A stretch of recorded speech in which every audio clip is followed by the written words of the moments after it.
decisions of 2011. Well, this year we've got sequestration.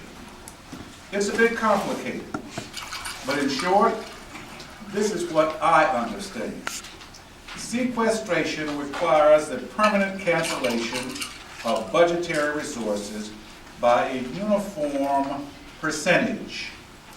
5% for non-defense discretionary programs and 5.1% for non-defense mandatory programs.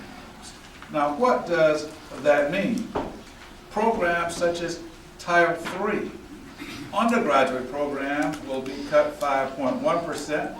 The graduate programs will be cut 5%. And let's look at the federal student aid. Look at the federal student aid. Last month, Secretary Arnie Duncan said that some 33,000 work-study jobs would be impacted. Origination fees on Parent Plus, Stafford, and direct loan programs would be increased. But this isn't where it stops. You think about all of the government contractors around the country. All of those governmental contractors are going to be, in some instances, already being furloughed and laid off.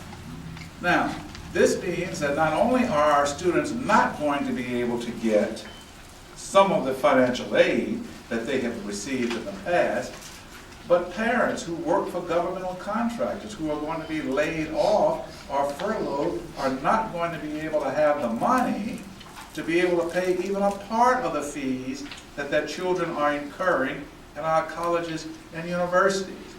I tell our folk at Hampton that this is real, and you need to understand that it is real. So what we've got to look at is, how does this affect our campuses? I think that the worst is probably yet to come as we combine the effects of sequestration, the proposed budget slashes for the 2013 budget.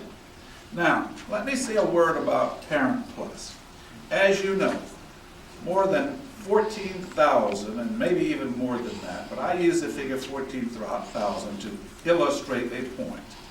Some 14,000 HBCU students came to our campuses last year, learned that their Parent Plus applications had been denied, and were sent back home.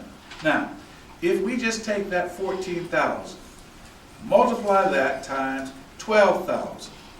Some of our tuition is much more than that. Some of our tuition is lower than that.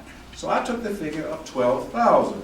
So if you multiply the 14,000 students who were unable to get Parent Plus loans times the tuition of 12,000, that's a financial impact on our institutions of $168 million.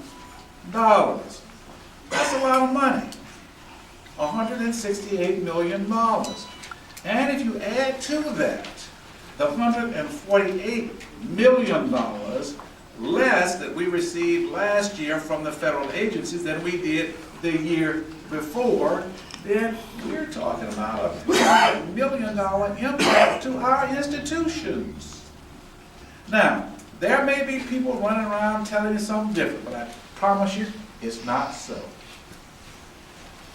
I saw a report several months ago that talked about the fact that the federal government's support for HBCUs were up. Not so. No. Not so. No. What they did was to add loans to the grads. The fact is that the grads were down about $140+ million.